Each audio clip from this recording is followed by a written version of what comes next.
Padre mío, en esta hora, mi Dios, te quiero dar las gracias, Padre hermoso, porque nos permites vivir un día más, mi Señor, en tu presencia.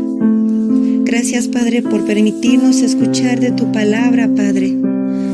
Gracias por tu buen consejo, tu consejo sabio, tu consejo vivo, tu consejo que no tiene fin.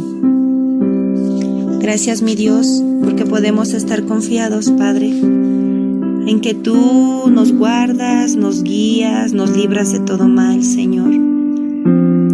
Tú eres nuestro escudo, alrededor, enfrente, atrás, arriba, abajo, Señor. Tú eres nuestro escudo en todo tiempo y en todo momento. Te doy las gracias, Padre, porque hasta este momento, Señor, pones tus ojos sobre nuestras vidas. En el nombre de Jesús. Amén, Señor. Amén. Amén, mi Dios. Dios les bendice, amados. Vamos a la palabra de Dios, a 2 de Samuel, capítulo 15. Y bueno, como título dice, Absalón se rebela. Absalón era uno de los hijos de David. Luego que el rey David volvió a recibir a Absalón en su presencia, podríamos esperar que la tensión entre ellos desaparecería. Lamentablemente no fue así. En 2 de Samuel capítulo 15:1 dice así: aconteció después de esto que Absalón se hizo de carros y caballos y 50 hombres que corriesen delante de él. La mención de carros y caballos no se refiere a un simple modo de transporte, sino que en la Biblia lo relacionamos con instrumentos de guerra. Los carros eran carrozas de guerra y los caballos eran usados para tener una ventaja comparativa en las batallas. La ley de Dios explícitamente prohíbe a los reyes adquirir muchos caballos para ese propósito. La razón de esta limitación es para que el rey de Israel no ponga su confianza ni seguridad en la fuerza militar, sino en Dios, tal como lo escribió David en el Salmo 20. Estos confían en carros y aquellos en caballos, mas nosotros, del nombre de Jehová nuestro Dios, tendremos memoria. Lejos de seguir el precepto bíblico, Absalón comenzó a formar un pequeño ejército privado para su servicio personal. No solo eso, sino que comenzó a intervenir también en el sistema de justicia. En tiempos bíblicos, el pueblo buscaba a los jueces en la puerta principal de las ciudades para que ellos le ayudaran a dirimir conflictos o a calmar conflictos. En ocasiones también el rey se presentaba en ese lugar de juicio para servir como juez. Vamos a la palabra de Dios, a 2 de Samuel 15, del 2 al 4. Y se levantaba Absalón de mañana y se ponía a un lado del camino junto a la puerta, y allí cualquiera que tenía pleito y venía al rey a juicio, Absalón lo llamaba y le decía: ¿de qué ciudad eres? Y él respondía: tu siervo es de una de las tribus de Israel. Entonces Absalón le decía: mira, tus palabras son buenas y justas, mas no tienes quien te oiga de parte del rey. Y decía Absalón: ¿quién me pusiera por juez en la tierra para que viniesen a mí todos los que tienen pleito o negocio, que yo les haría justicia? Ay, aquí vemos cómo Absalón comenzó a promoverse a sí mismo. O sea, qué padre es hacerse publicidad uno mismo, ¿no? Pero ahora sí que la palabra de Dios no nos manda a publicarnos nosotros mismos, sino que los ojos que nos ven son los que van a dar esa publicidad a nuestras vidas, ¿verdad? Aquí Absalón lo vemos como él se hacía propaganda para que lo vieran, para que escucharan sus propuestas. Menospreciando la autoridad de su padre, Absalón se promovía. En 2 de Samuel 15, 5 al 6, dice así: y acontecía que cuando alguno se acercaba para inclinarse a él, él extendía la mano y lo tomaba y lo besaba.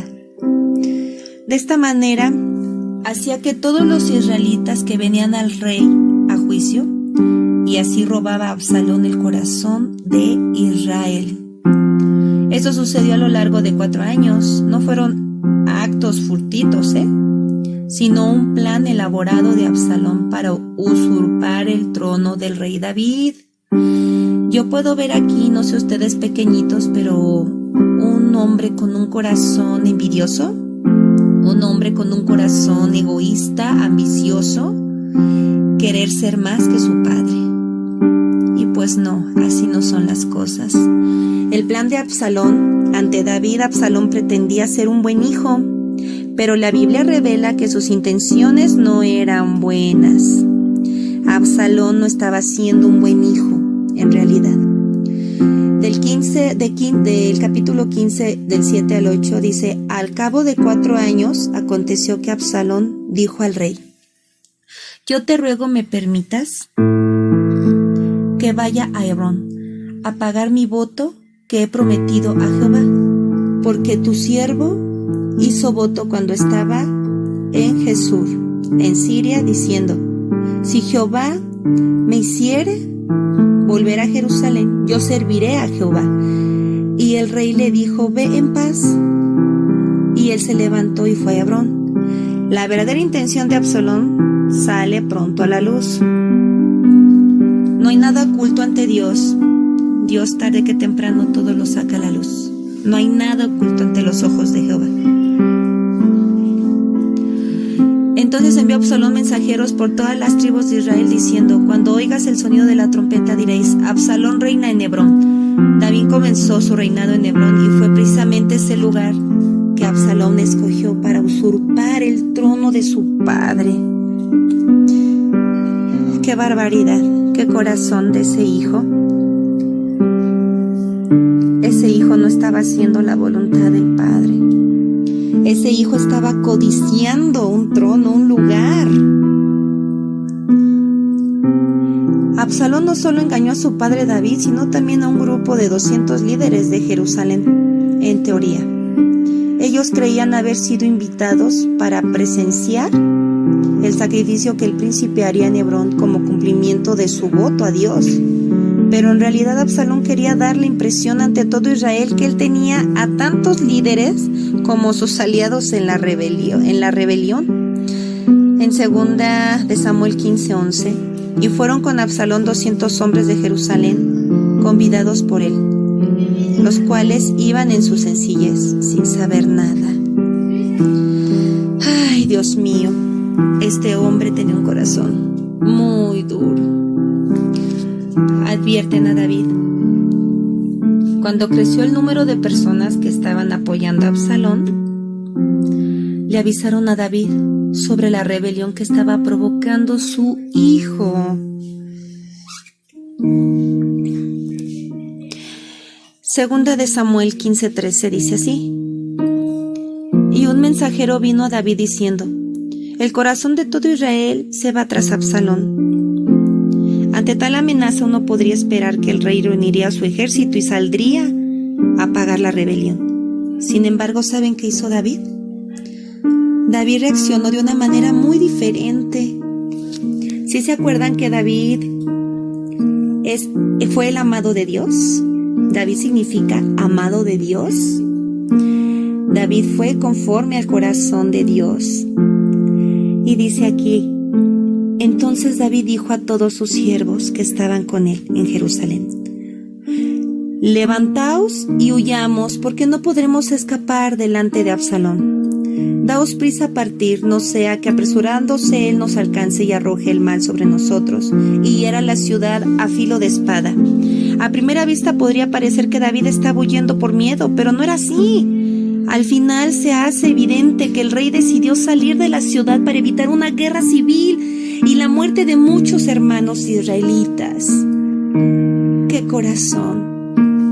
Aunque muchos se aliaron con Absalón en su rebelión, muchos otros siguieron fieles al rey David, al escogido de Dios. Los primeros que manifestaron su apoyo a David fue la gente cercana que le servía. Ellos estaban dispuestos a hacer cualquier cosa por él. Toda su familia, para evitar una confrontación con Absalón en Jerusalén, David decidió salirse de la ciudad, acompañado de su familia y de sus siervos más fieles. La guardia personal, además de la familia y los siervos fieles, también se unieron a David. Esos grupos de origen filisteo que se convirtieron en la guardia personal de David. ¿Se acuerdan que Goliat era filisteo? Y cómo ven que aquí está hablando que estos grupos eran de origen filisteo.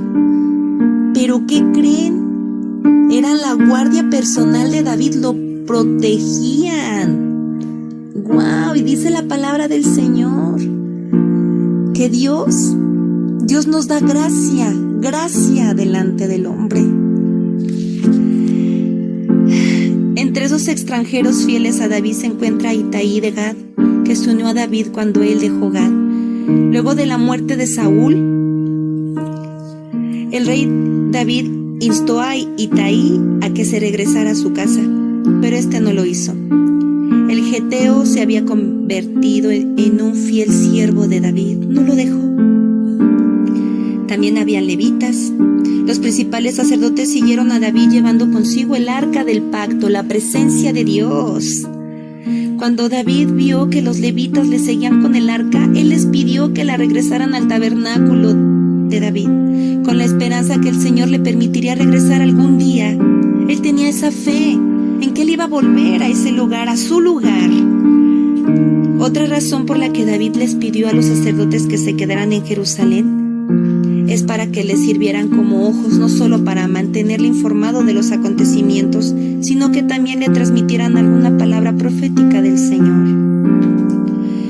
El resto del pueblo, aunque algunos se aliaron con Absalón, la realidad es que todo el pueblo amaba al rey David. Todos amaban al rey David. Dios dio de su gracia a David delante del hombre. Esa gracia que él halló primeramente delante de Dios. Sin duda David estaba agradecido por la solidaridad de Usaí y por su deseo de irse con él al desierto. Sin embargo, David le dijo que prefería que no lo acompañara porque tenía una misión que encomendarle. Y dice en el versículo 33 y 34: y le dijo David: si pasares conmigo me serás carga, mas si volvieres a la ciudad y dijeras a Absalón: rey, yo seré tu siervo, como hasta aquí he sido siervo de tu padre, así seré ahora siervo tuyo, entonces tú harás nulo el consejo de Ahitofel. En los próximos 2 capítulos veremos el efecto que logró tener la misión de Usaí cuando Absalón llegó a Jerusalén. Usaí estaba allí para recibirlo. También los sacerdotes fueron enviados por David de regreso a Jerusalén. En teoría, ellos servirían al nuevo rey, pero en realidad iban a servir como informantes del rey David. ¿No estarán allí contigo los sacerdotes Sadoc y Abiatar? Por tanto, todo lo que oyeres en la casa del rey se lo comunicarás a los sacerdotes Sadoc y Abiatar. Y he aquí que están con ellos sus 2 hijos, Ahimaas, el de Sadoc, y Jonatán, el de Abiatar. Por medio de ellos me enviaréis aviso de todo lo que oyeres. Amén.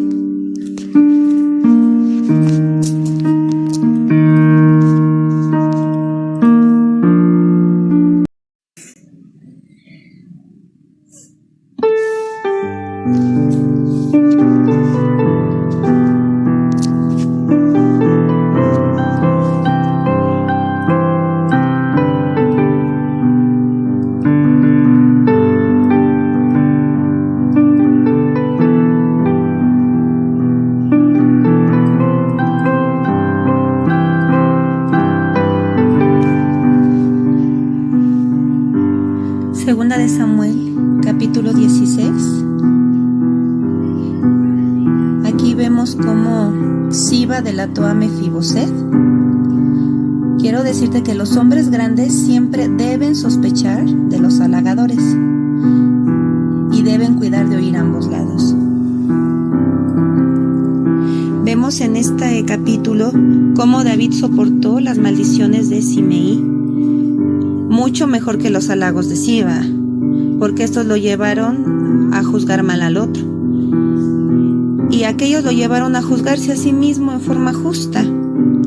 Las sonrisas del mundo son más peligrosas que su ceño fruncido. Una y otra vez David salvó la vida a Saúl, mientras Saúl buscaba la suya. ¿Sí se acuerdan que Saúl buscaba a David para matarlo?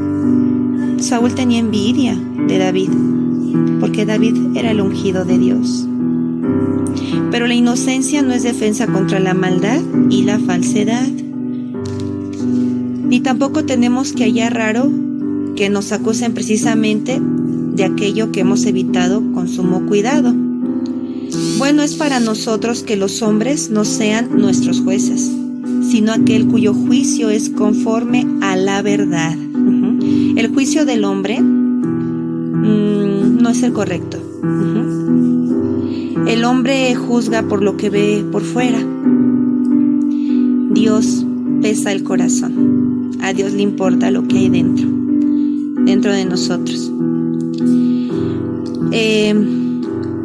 Vemos cuán paciente fue David en este maltrato. Que esto nos recuerde a Cristo, que oró por los que lo maldecían y lo crucificaron.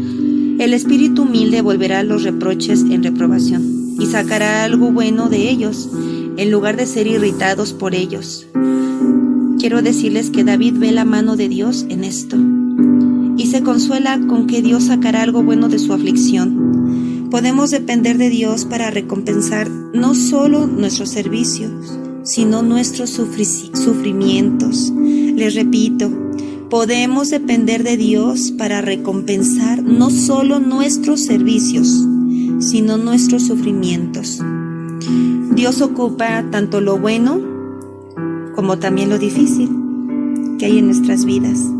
¿Para qué? Para sacar lo mejor de nosotros y también para ver aún más esas maravillas del Señor. Quiero decirles también que los consejeros más sabios de la época eran Ahitofel y Usaí. Absalón se cree seguro de triunfar cuando los tiene a ambos. ¿Se imaginan? Este hombre tuvo en ese tiempo a los mejores consejeros de esa época. Entonces él estaba seguro que iba a triunfar en todo lo que él hiciera. Confiaba en ellos y no consultaba el arca. El arca, recuerden que era donde estaba la presencia de Dios. Aunque la tiene consigo, aunque él tenía el arca, aunque él tenía la presencia de Dios, él no consultó a Dios. Él estaba confiado en el consejo de estos sabios. ¿Sí? Pero quiero decirles que no salieron las cosas como pensaba Absalón. Él confía en ellos y no consulta el arca. Pero ambos resultaron ser consejeros miserables. Un consejo de hombre, si no está basado en la palabra de Dios, si ese hombre o esa mujer no caminan de la mano de Dios, jamás van a dar un buen consejo. Usaí nunca le aconsejaría que actuaría sabiamente. Ahitofel le aconsejó que hiciera lo malo y así lo traicionó, tan eficazmente como lo hizo, siendo deliberadamente falso con él. Porque los que aconsejan a los hombres que pequen, ciertamente les aconsejan para su propio mal. Después de todo, la honestidad es la mejor política, y así será en el largo plazo. Ahitofel aconseja amar a Absalón para volverlo aborrecible a su padre, de modo que éste nunca se reconciliará con él. Quiero decirte que esa persona, ese mal consejero, vamos a ponerlo como el enemigo, como el diablo. Aquel que nos dice: pórtate mal, no obedezcas a tus padres, no obedezcas a tus maestros, tú hijo de Dios, hija de Dios, no te sujetes a Dios, no escuches el consejo de tu pastor, de tu pastora. Ese consejero malo que sabemos que es perverso desde dentro hacia afuera. Ese es el enemigo. Y bueno, no debemos de escuchar ese consejo. Ese consejo que en lugar de llevarnos a a ser bendecidos nos va a llevar a destruirnos. Y no solamente a nosotros mismos, sino también a los que están a nuestro alrededor. Y bueno, quiero cerrar con estas palabras, este versículo. Cuán perverso es el corazón del hombre. ¿Quién lo conocerá mejor? Si no es Dios. Dios conoce todo lo que hay dentro de nuestro corazón y de nuestra vida. Y bueno, el Señor sea haciendo su voluntad en cada uno de nosotros, en cada uno de ustedes, de acuerdo al propósito que Él tiene con cada uno de ustedes. Dios me los bendice mucho y nuevamente recuerden que el mejor consejo viene de Dios. Y si ese hombre y esa mujer caminan de la mano de Dios, créeme que te pueden dar un buen consejo. Un consejo que no destruya tu vida, sino un consejo que bendiga tu vida, edifique tu vida y levante tu vida en el Señor. Dios te bendice mucho y Dios sea en sus familias, en sus corazones. Amén.